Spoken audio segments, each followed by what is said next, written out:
Hello friends, good evening. Welcome to Vedansh mathematics classes. Friends, आज हम dynamics start कर रहे हैं, जिसमें हम गुरुत्वीय त्वरण के अधीन गति मोशन अंडर ग्रेविटी वाला चैप्टर स्टार्ट कर रहे हैं। आइए इसमें थोड़ा बेसिक जान लें। यदि किसी पिंड को प्रारंभिक वेग u से नीचे की ओर फेंका गया है, तब t समय पश्चात पिंड का वेग v बराबर u प्लस जी टी समय पश्चात गिरी ऊंचाई h बराबर u T plus half g t square. T समय पश्चात पिंड का वेग का वर्ग यानी ये हो जाएगा v square equal to u square plus 2gh। और फ्रेंड्स, टीवे सेकंड में पिंड द्वारा गिरी ऊंचाई, यानी जब कहता है टीवे तो उसके लिए हम क्या करेंगे, h t equal to u plus half g into 2t-1। यदि हम पिंड को स्वतंत्र रूप से छोड़ रहे हैं, तब वहाँ हमारा प्रारंभिक वेग u हमारा क्या होगा, 0 होगा। फ्रेंड्स, यदि किसी पिंड को नीचे से ऊपर की ओर प्रक्षेपित किया जा रहा है, तब हम गुरुत्वीय त्वरण के विरुद्ध कार्य कर रहे हैं। तो इसका मतलब क्या है, जी को हम चेंज कर देंगे माइनस के जी से, यानी माइनस का जी, जहाँ प्लस का जी है वहाँ माइनस का जी आ जाएगा। तो टी समय पश्चात पिंड का वेग v बराबर u माइनस जी टी हो जाएगा, h बराबर u t minus half g t square हो जाएगा, v square equal to u square minus 2gh हो जाएंगे। इसी प्रकार टीवे सेकंड में पिंड द्वारा गिरी ऊंचाई एच टी बराबर u माइनस हाफ जी 2t-1। फ्रेंड्स, पहला क्वेश्चन लेते हैं हम। एक पत्थर ब्रह्मावस्था से किसी ऊंचाई से गिराया जाता है और वह पृथ्वी पर 15 सेकंड में पहुंच जाता है। यदि उसे 9 सेकंड पश्चात रोक लिया जाए और फिर गिरने दिया जाए, तो ज्ञात कीजिए कि वह शेष दूरी कितने समय में तय करेगा। मान लीजिए शेष दूरी वो टी समय में तय कर ले रहा है। जो बड़ा है उसको हमने t1 मान लिया और दूसरे वाले को t2 मान लिया। तो फ्रेंड्स, इसके लिए हम शॉर्टकट याद रखेंगे, यानी ट्रिक मान लीजिए इसको। ये हो जाएगा t square equal to t1 square minus t2 square. तो फ्रेंड्स, यहाँ केवल हमें वैल्यू रखनी है। तो ये हो जाएंगे हमारे t equal to under root t1 हमारा कितना हो गया, 15 का स्क्वायर माइनस 9 का स्क्वायर। तो 15 का वर्ग हो गया 225 और 9 का स्क्वायर हो गया 81। 225 से 81 कम करेंगे तो फ्रेंड्स ये आ जाएगा 144, और 144 का अंडर रूट होता है 12 सेकेंड। तो टी बराबर कितना, 12 सेकेंड, यानी वह शेष दूरी कितने समय में तय कर लेगा, 12 सेकेंड में। तो ऑप्शन बी इसका करेक्ट आंसर हो जाएगा। Question number 2।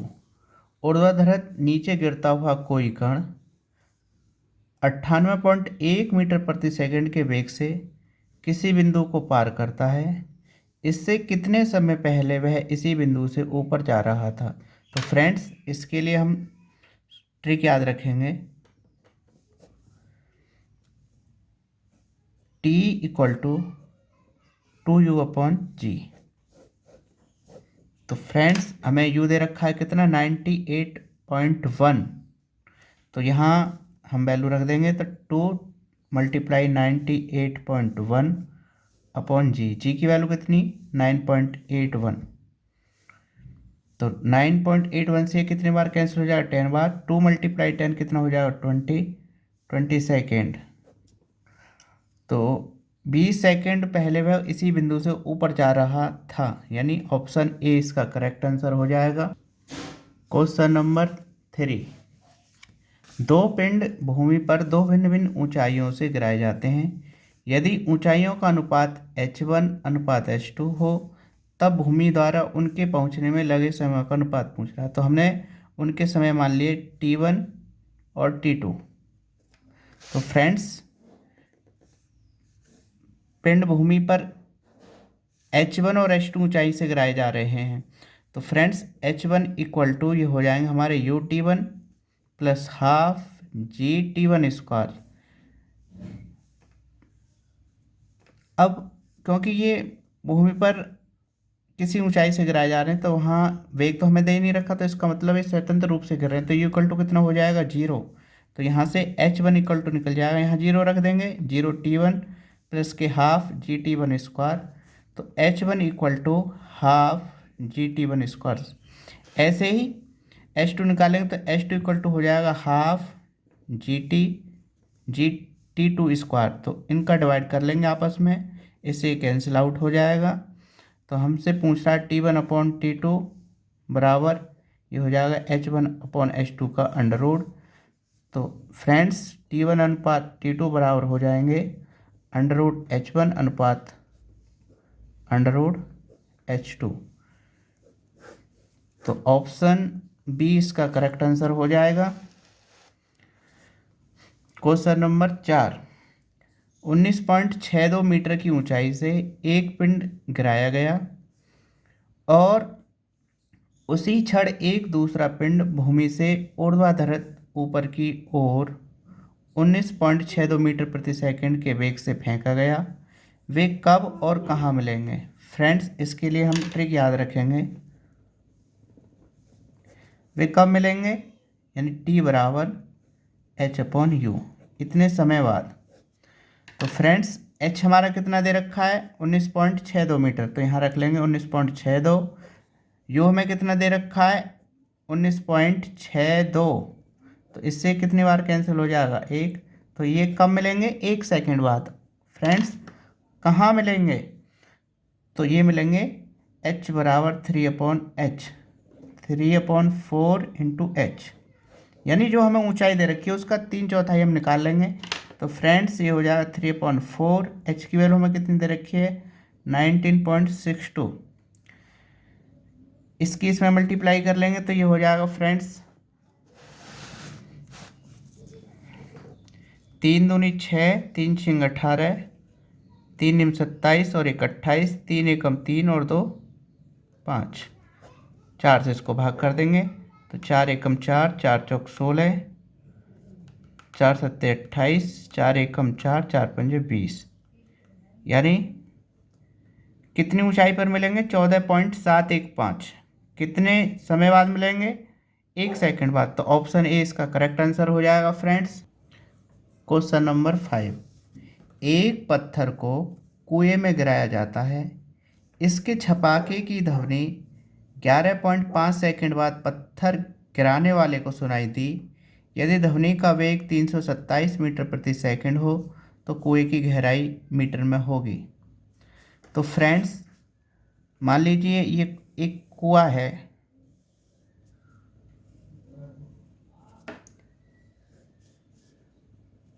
जिसकी गहराई यानी H है, ये मान लीजिए। जब हम पत्थर को फेंक रहे हैं तो पत्थर को जल के तल तक जाने में T1 समय लग रहा है। कितना समय T1 समय लग रहा है, और पत्थर के टकराने के बाद जो ध्वनि आ रही है उसको ऊपर तक यानी हमें सुनाई दे रही है वो T2 समय बाद।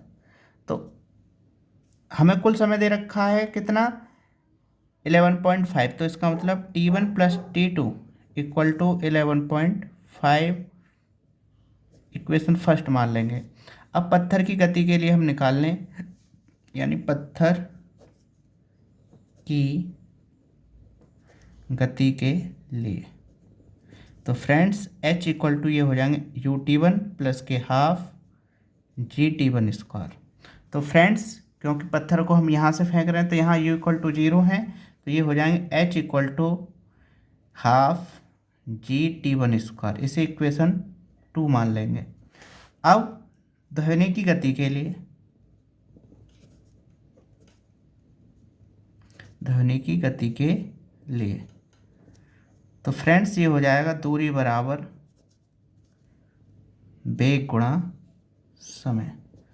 तो फ्रेंड्स दूरी कितनी होगी हमारी H, वेग हमने मान लिया v, और v हमें दे रखा ध्वनि का कितना 327, यानी 327, और समय ध्वनि का जो हमें सुनाई दे रहा है वो कितना है फ्रेंड्स T2।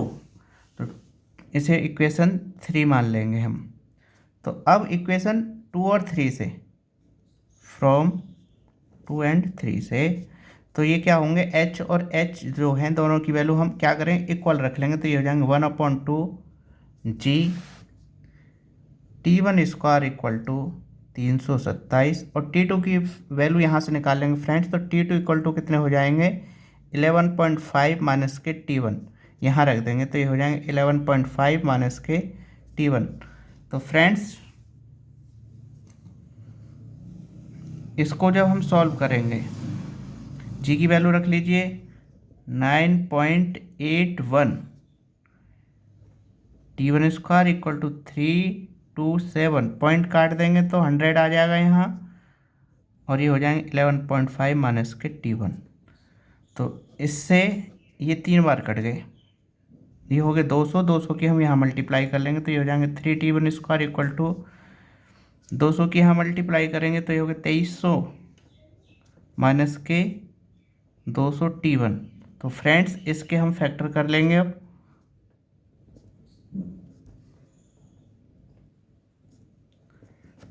तो ये हो जाएंगे 23×3 = 6900। तो इसके जो फैक्टर होंगे वो कितने हो जाएंगे फ्रेंड्स,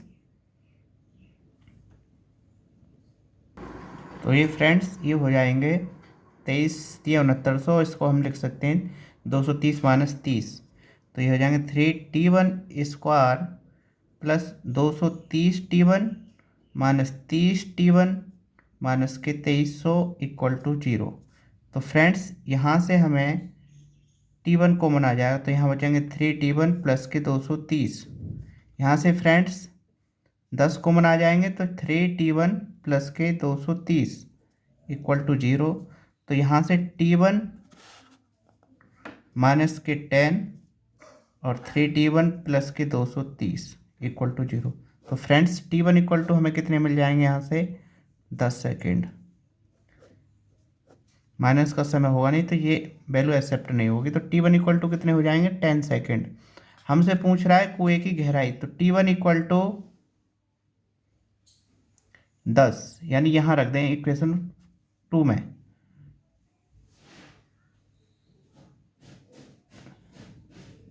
समीकरण 2 से तो ये हो जाएंगे h इक्वल टू हाफ, जी की वैल्यू 9.81 और t का मतलब 10 का स्क्वायर यानी 100, इसको इससे डिवाइड कर देंगे तो ये हो जाएगा 981/2। तो ये बैठेगा 490.5 मीटर। तो 490.5 यानी सी इसका करेक्ट आंसर हो जाएगा फ्रेंड्स।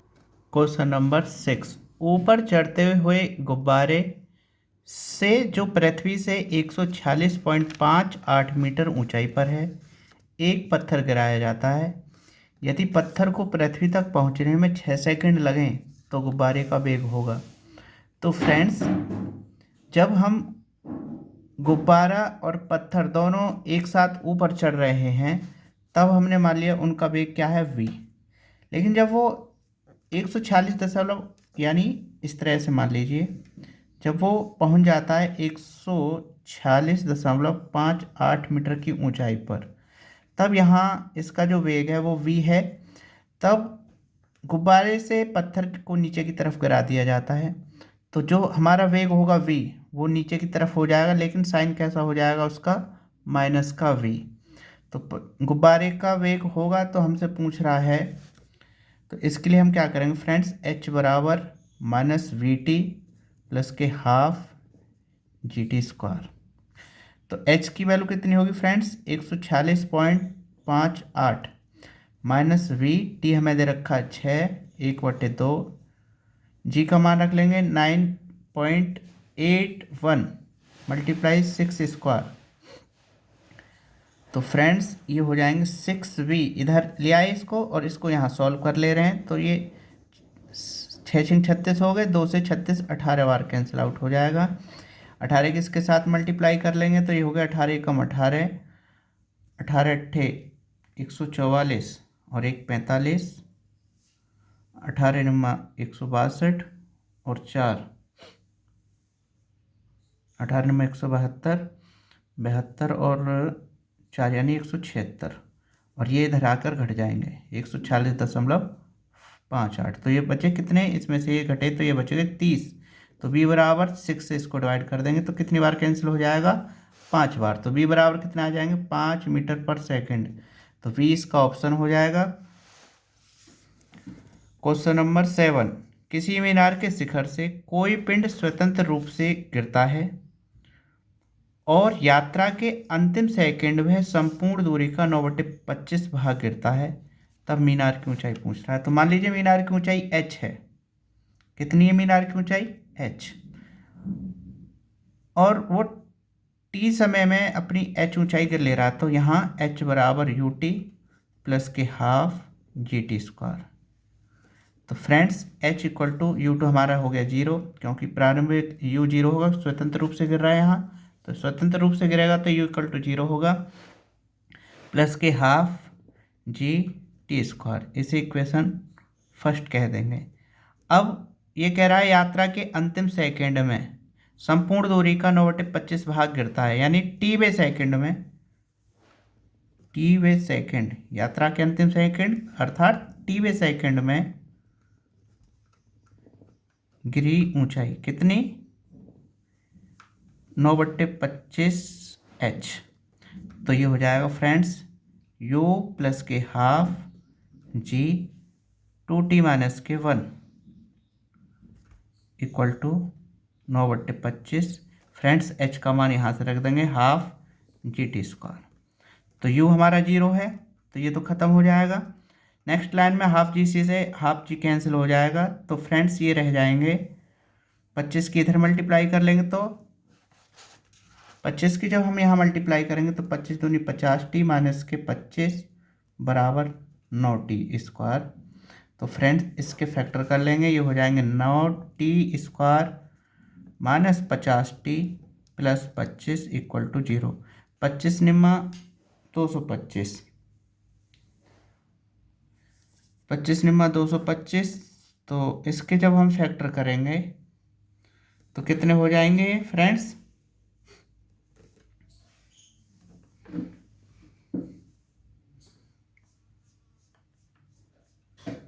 25 निम्मा 225। तो फ्रेंड्स 25 निम्मा 225 का मतलब है 45 पंजे 225, तो ये हो जाएंगे 9t² माइनस 45t माइनस के 5t प्लस के 25 इक्वल टू 0। तो फ्रेंड्स यहाँ से 9 कॉमन आएगा, 9t, t माइनस के 5, यहाँ से 5 कॉमन आएगा, t माइनस के 5 इक्वल टू 0। तो t-5 और 9t माइनस के 5 इक्वल टू 0। तो t इक्वल टू कितना आ जाएगा, 5। तो t इक्वल टू 5 हम इक्वेशन फर्स्ट में रख देंगे तो h निकल जाएगा। तो h equal to half g की वैल्यू 9.81 मल्टीप्लाई 5²। तो ये हो जाएगा 4.905 और 25 की इसके साथ मल्टीप्लाई करेंगे, 25 पंजे 125, 25 निम्मा 225, यानी 122.50 ये बैठ जाएंगे लगभग। तो ऑप्शन सी इसका करेक्ट आंसर हो जाएगा। क्वेश्चन नंबर 8, नीचे की ओर जाता हुआ कोई कण किसी दिए हुए बिंदु को 50 मीटर प्रति सेकंड के वेग से पार करता है, इससे कितने समय पहले वह इसी वेग से ऊपर जा रहा था। तो हम क्या करेंगे फ्रेंड्स, ये कोई पॉइंट है ओ, जब बिंदु इसको पार कर रहा है तो इसका मतलब इसको जब पार कर रहा है तो इस पर इसका जो वेग है वो 50 मीटर पर सेकंड है। तो कितने समय पहले वह इसी वेग से ऊपर जा रहा था, कितने समय पहले, तो ये नीचे की ओर वेग कितना हो जाएगा इसका, इस बिंदु पर 50 मीटर पर सेकंड। तो फ्रेंड्स हम यूज करेंगे b बराबर u plus GT minus GT, क्योंकि ऊपर से नीचे की ओर काम कर, इसी वेग से ऊपर जा रहा था तो नीचे से ऊपर की ओर कार्य कर रहे हैं, तो g होगा हमारा माइनस का, तो b हो गया हमारे माइनस के 50, ये हो गया 50 माइनस g की वैल्यू होगी 9.8t, 50 इधर लाएंगे तो ये हो गया 100, तो 100/9.8, इससे ये कैंसिल हो जाएगा और 9 धाम 90 यानी लगभग 10.2 सेकेंड इसका कट जाएगा, तो ये सी इसका करेक्ट आंसर हो जाएगा। क्वेश्चन नंबर 9, ब्राम से गिरने के 2 सेकंड बाद एक ढेला शीशे के ऊपर गिरता है और उसे तोड़ देता है। यदि तोड़ने में 1/4 वेग नष्ट हो जाए तो अगले सेकंड में ढेला दूरी गिरेगा। तो फ्रेंड्स, ब्राम से गिर रहा है तो इसका मतलब यहाँ हमारा u इक्वल टू 0 हो गया। t हमें कितना दे रखा है, 2 सेकंड। तो हम क्या करेंगे फ्रेंड्स, यहाँ v equal to u plus के जी टी। तो b हमें मिल जाएगा, v इक्वल टू यू कितना हो गया 0 और t हो गया 2, तो ये हो गया 2g। तो v हमारा कितना हो गया 2g। अब ढेला जब इतने वेग से गिर रहा है तो उसे तोड़ देता है, और तोड़ने में कितना वेग नष्ट हो जा रहा है, 1/4। तो शेष, जब इतना वेग नष्ट हो गया तो शेष वेग कितना बचेगा उसका, 1 माइनस के 1/4, तो ये हो जाएंगे 3/4 भी। अब अगले सेकंड के लिए, अगले सेकंड का मतलब अगले 1 सेकंड के लिए बात कर रहा है हमसे। तो u इक्वल टू हो जाएगा हमारा 3/4। v की वैल्यू कितनी है हमारे पास में, 2g। 2 से ही ये 2 बार कैंसिल, तो ये फ्रेंड्स बचेगा 3g/2। तो हमसे पूछ रहा कितनी दूरी गिरेगा, तो हमने मान लिया h बराबर यू टी प्लस के हाफ जी टी स्क्वायर। तो t हमारा 1 हो गया, u हमारा 3g/2 मल्टीप्लाई 1 प्लस के हाफ g मल्टीप्लाई 1 का स्क्वायर, तो 3g और ये आधा g, यानी ये हो गए 4g/2। 2 से ये कितनी बार कैंसिल हो जाएगा, 2, तो कितना हो गया 2g। तो h बराबर कितना आ गया 2g। तो अगले 1 सेकंड में वो कितनी दूरी गिरेगा, 2g। तो 2g इसका करेक्ट आंसर हो जाएगा, 20 का ऑप्शन हो जाएगा। क्वेश्चन नंबर 10, यदि कोई कण ऊर्ध्वाधर ऊपर की ओर किसी वेग से फेंका गया हो तो वह ऊपर जाते समय अंतिम t सेकंडों में दूरी तय करेगा। मान लीजिए अगर ऊपर जाते समय अंतिम t सेकंडों में तय की गई दूरी ये हो जाएगी, अंतिम t सेकंडों में तय की गई दूरी बराबर महत्तम ऊंचाई से, यानी महत्तम ऊंचाई से, यानी ये कहने का मतलब ब्राम से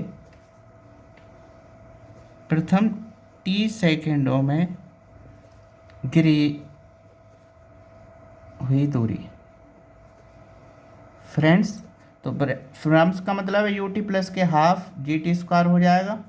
तो ब्राम से गिरा तो यू हमारा 0 हो गया, तो h इक्वल टू कितना हो जाएगा, हाफ जी टी स्क्वायर। तो हाफ जी टी स्क्वायर, सी इसका करेक्ट आंसर हो जाएगा। फ्रेंड्स, आज की क्लास हमारी यहीं समाप्त होती है। धन्यवाद।